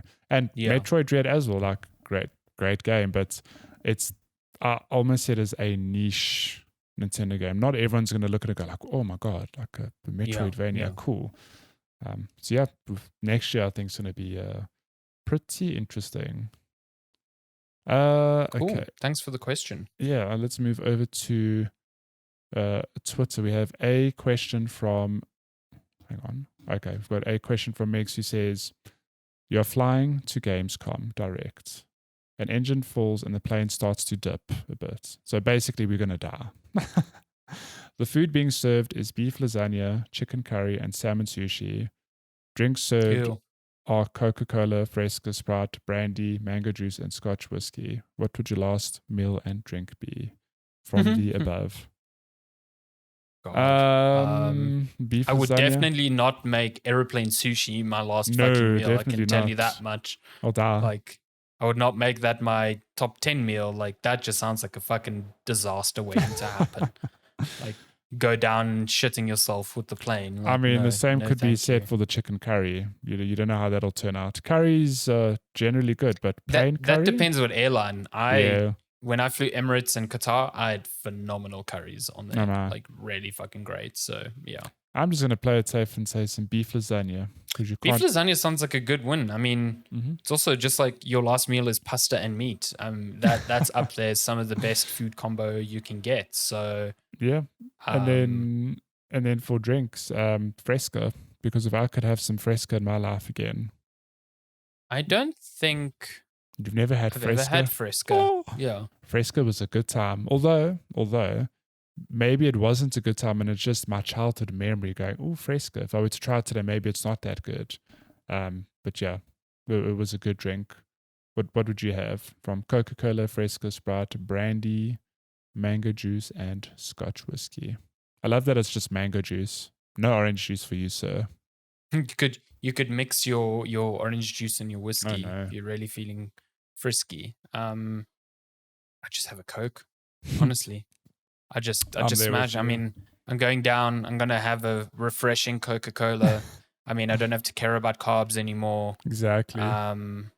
Yeah, fucking down. Ready for it. Cool. That's it. That's the last meal we have on the plane. Beef lasagna and Coca-Cola. My goodness. Okay, we have questions on Instagram. We have a question from good pal Miklos. He says, why can't I stop watching Arcane?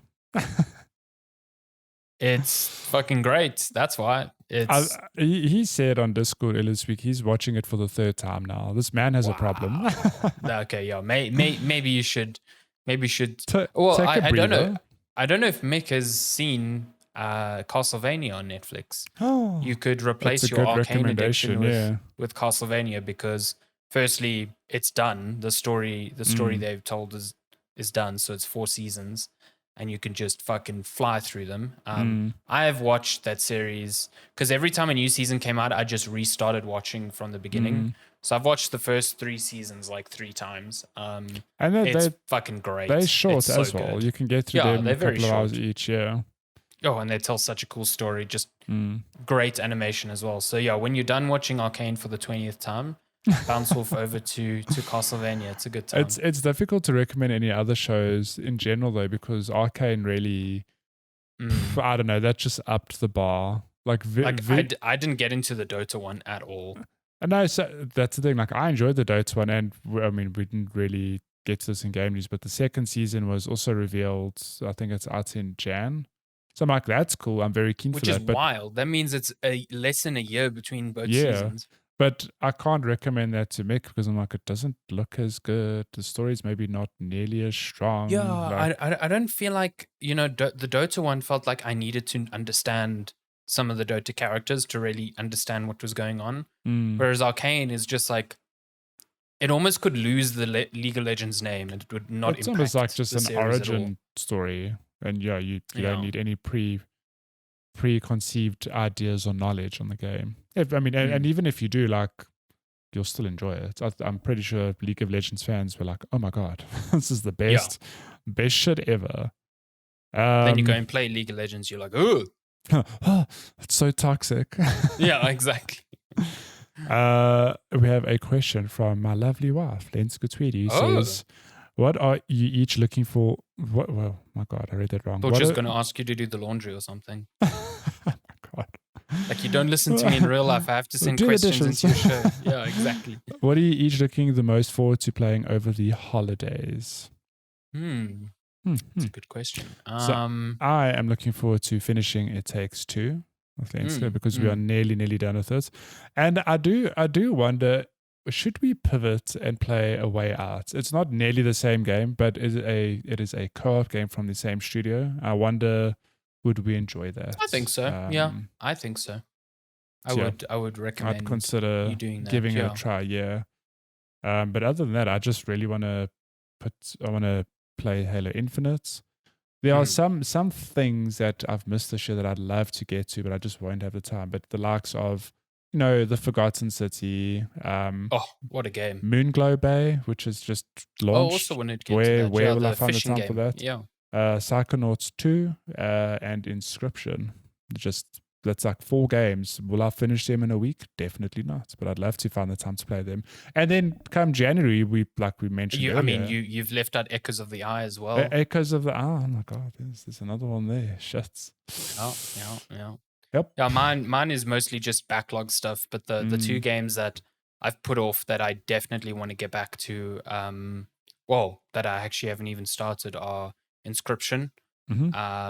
Definitely want to play that, and Metroid Dread. I just haven't found the time to really dedicate myself to that, and I desperately want to. And considering I'm going to Cape Town, I can just take my Switch. Yeah, got Metroid on there. Gonna just jam some Metroid. So time to boot up Animal Crossing 2.0. Forget Metroid Dread. I mean, if I can check into Animal Crossing again, that'll be great. So yeah, I definitely want to get to those. But Inscription's another one that I kind of need to get to. And then just wrapping up a lot of games. Like, I'm nearly at the end of Guardians of the Galaxy. I want to finish off Psychonauts 2 and try start the new year on a slate, like a clean slate. So yeah. Yeah. Cool. And we have some questions from Cello ZA. Damn. Who says, who wins the Formula One this weekend? Oh, fuck's sake. I don't know, man. Who do you actually support? Like in Formula One, do you just follow? I just watch. Like, I mean, I guess you could say I support Max Verstappen, but I want him to win just purely because it would be a nice change. I think Lewis Hamilton is the best driver the sport has ever seen. Yeah. Bar none. Like, it's very difficult to say otherwise. But I think Max Verstappen winning would be cool, especially because it's just been a period of dominance for Mercedes. Yeah. So having a change would be nice. Sadly, I don't think it's going to happen. No. Watching the practices and watching everything, this definitely looks like a Mercedes track. So it would be spectacular if Max wins. But I think Lewis is going to win. Yeah. What's your highlight of the year? Just in general? Yeah, I guess it's up to you to choose. What is my highlight of the year? Don't actually know. The year has been such a blur. I look back and I think, has been. I would say, well, I mean, for me, this year was so much about change. I mean, yeah, you've moved changed. I moved out. I changed jobs twice. So a lot of that was very exciting and very cool to me. And I think just settling into that new rhythm has been very fun. Change is scary, but it's also good and it's required. Yeah. And maybe having that in the midst of a pandemic where everything's uncertain it was a bit easier to adapt to change, when everything else around you is so fucking dynamic. So yeah, I would say that getting to move out and just kind of like experiencing my own space and that's a real highlight. And getting to live closer to Matthew. We're so close to each other. No more Benoni. Yeah, how funny. My brother moves to Benoni. You move out of Benoni. Coincidence, I think. I mean, I had a sneaky lunch with you and Lenska not too long ago. We can do that now. We need to do it more. There's damn numbers come down again. It's great. It's fucking good. I don't know, but my highlight of the year, it's difficult to say because, like, without sounding cliche anything, the year, I can't believe it's December. It really feels like COVID year one. Where, oh no, there's this pandemic, we're working from home, whatever. But I think it's been such a special time for me and Lenska that we do get to work from home together, and like we sit literally next to each other. And it's funny because we've put up photos saying like it's been fun working next to each other, and we've had married couples tell us like, how do you not kill each other?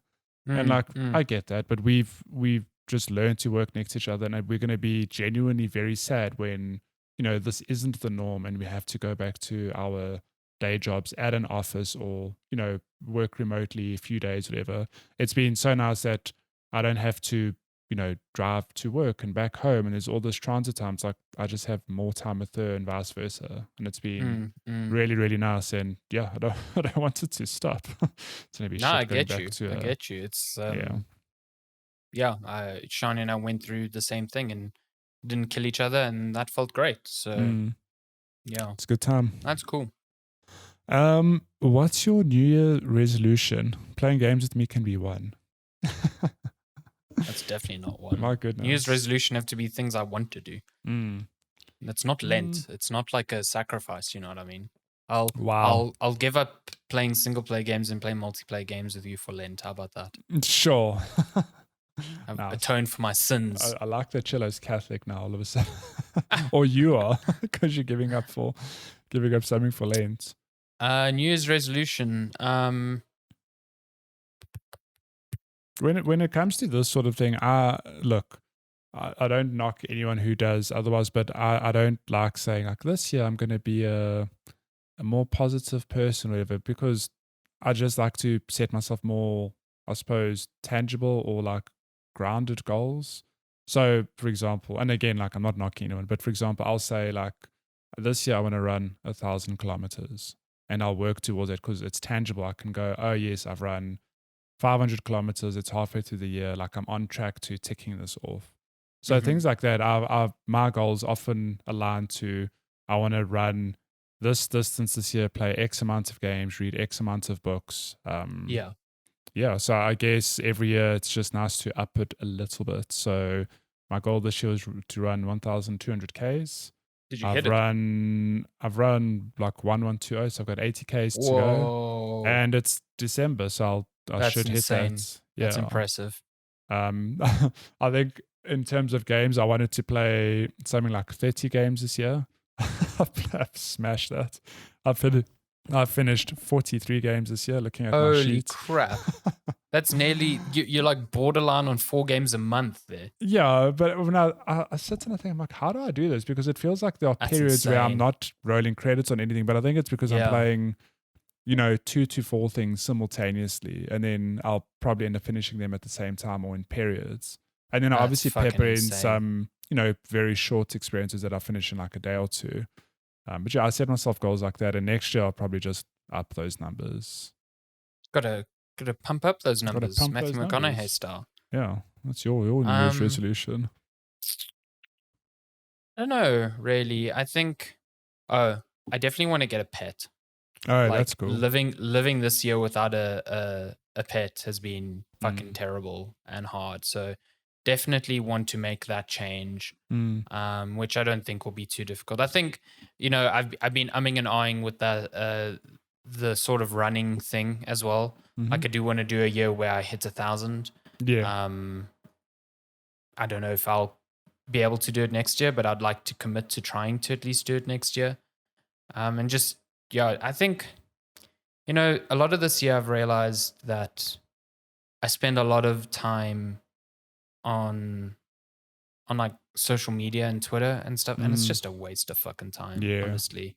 So like maybe cutting that down a bit, that'd be great. And like using that time to read more, or actually play games more, as opposed to arguing on Twitter with strangers about games. Like, I think I fall into the same cycle as well. Sometimes I'll just wake up and scroll social media for like 15 to 20 minutes. I'm like, I could just get out of bed.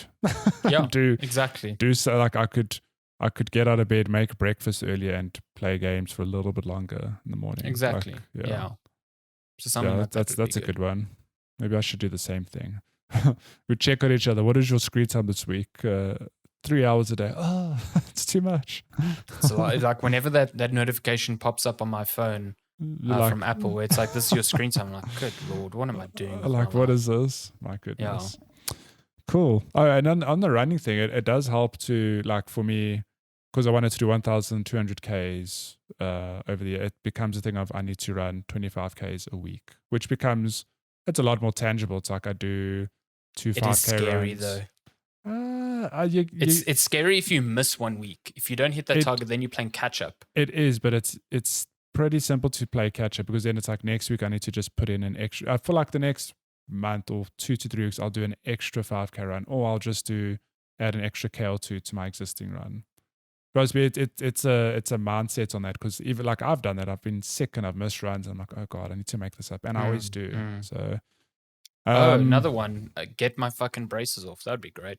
Nice. When are you due to get them off? Next year? Who knows? I don't know. Next year's. I'm just hoping before I turn 30, I get these how do you off. work towards it though? You just like look in the mirror, you're like, I go to my orthodontist, be like, please. Second last question: is there a bad movie out there that you absolutely love as a guilty pleasure? Chilla says Zombievers, 10 out of 10. Zombievers? I've never even heard of that. Zombievers. Please tell me that's a horror movie where the bad guys are just beaver zombies. That is amazing. Probably. So the thing is amazing. I've got guilty pleasure movies, but I can't say they're bad. Like I could watch Into the Spider-Verse 1,000,000 times. I love that movie. I've watched it several times since it launched a few years ago, and it's just a guilty pleasure. I've seen it plenty. Do I need to watch it again? No. Do I want to? Yes, because it's beautiful. It's eye candy. Guilty pleasure though. I mean, again, I don't know if it's particularly bad, but I know it's not a fantastic movie. But I love watching The Other Guys with Will Ferrell and Mark Wahlberg. It's like a cop comedy. it is stupid as hell. I mean, but I fucking love it. I could put myself in the same camp of like Anchorman 1 and 2. I'll never forget. Yeah. Oh, 2 is a bad movie. That is a guilty pleasure. The first time I watched Anchorman 1, I'll never forget. I was like, this is arguably one of the worst movies I've ever seen. Like, it's just dumb. And then, I don't know, a year or two later, it was on TV or something, and I watched it again, and I don't know, there was a mind shift. I was like, this is one of the funniest movies I've ever seen in my life. There was just like Anchorman 1 is funny. There was just like a pivot. I was like, I appreciated it knowing, like, I know it's meant to be like a dumb movie, and I just enjoyed it so much more as a result. So, yeah. Also, I guess I could say the same for Step Brothers, which was Will Ferrell and John C. Reilly. That movie is garbage. Yeah, the underlying link here is Will Ferrell. He just makes dumb, funny movies. Dumbass movies that I don't think are good. One more I'll throw into the mix because this shocks me. I think Scott Pilgrim vs. the World, great movie. Some people hate it, but I can watch that movie a million times and I absolutely love it. People hate that movie. That movie rules, It's that movie's so good. I went into the cinema knowing absolutely nothing about that movie. Just with a group of my friends that's watched this movie, to find out in the movie that it's like leans so heavy into gaming culture. It's a video game movie. It's basically a video. I was like, this is the best shit ever. It's so good. I actually haven't watched it in a while, but Brad makes you fat. Yeah. Brad makes you fat. It's great. And then last question for 2021. Is a coconut a mammal? It has fur and produces milk.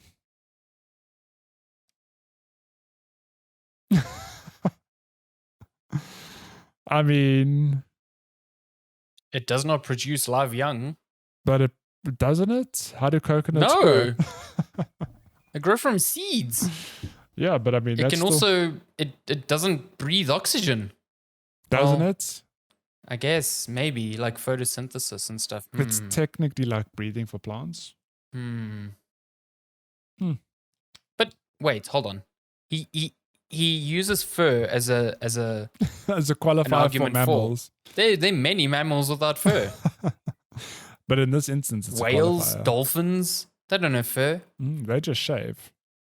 Humans, we don't have fur. My goodness. I mean, well, I don't have fur. I'm not going to speak for the rest of the world here. I've got fur. Portuguese would expect. What do you expect? Well, it's a plant. Oh, I don't know. It produces milk. Okay, so does it produce milk for its young? No, because it doesn't feed coconut milk to other coconuts for them to grow. I mean, but it's still technically a mammal though, because it makes milk. Also, it's only milk because we call it milk. Also, yeah, can I just say it has no lactose. Milk is milk a qualifier for being a mammal? Probably. I mean, I don't know. Do reptiles feed their young with milk? What are the qualifiers for a mammal? Don't know. Okay. Just don't. Let's see. What are mammals? From the A to Z to animals.com. My goodness. Mammals, they produce milk. All mammals have mammary glands, which are used to provide milk for their young. Okay. They are warm-blooded, so they're already no coconuts, because coconuts don't have blood. So they can't be warm-blooded if they don't have blood. They could be warm-milked. Here's another one. They have a 4-chamber heart. Coconuts don't have hearts. I mean, that's cool. You don't know that.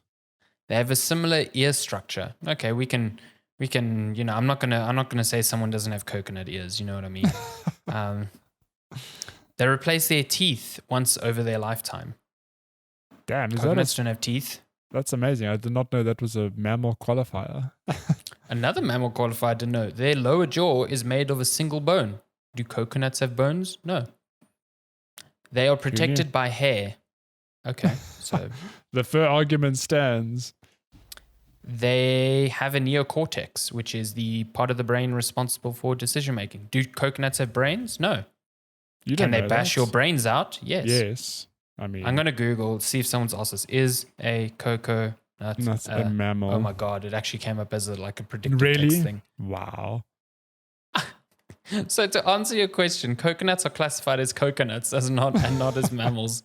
because mammals are animals, whereas the coconut is a plant. That's like opening up a dictionary to find the definition of coconut, and the definition is oh my coconut. God. So this is the same website with the definition for mammals. They have a whole article dedicated to this question. Really? Are coconuts mammals? The confusing truth. Oh my God. How is this confusing? The case for coconuts as mammals.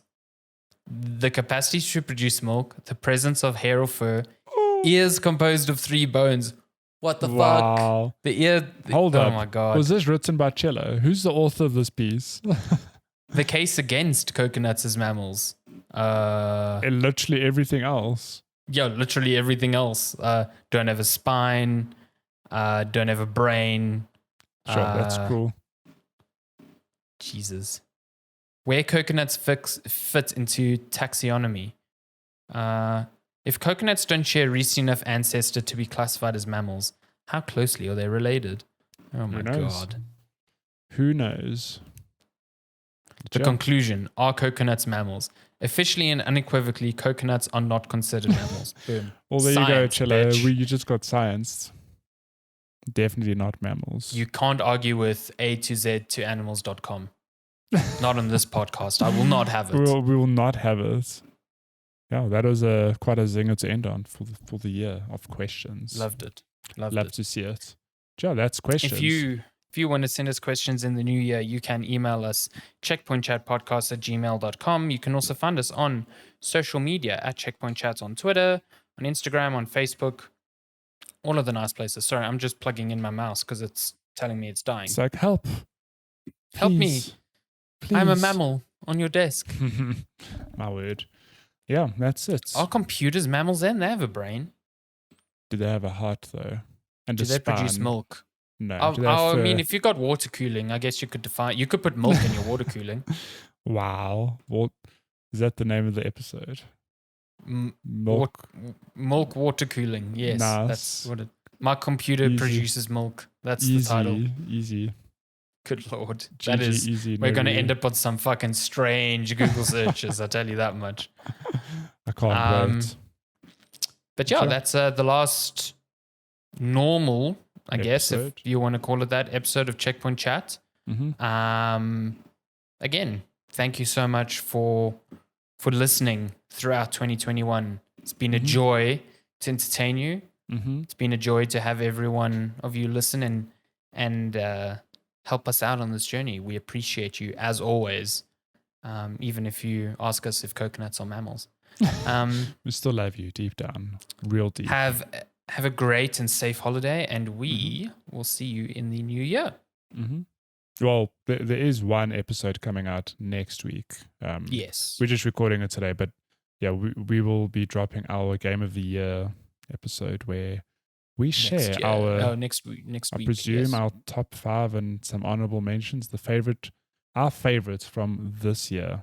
Not necessarily just from this year, but the favorite things we played this year. So yeah, keep an eye out for that. Thank you so much for listening, and we will see you next week. Well, we'll hear you next week, and we'll chat again next year. It's all very confusing. 2022.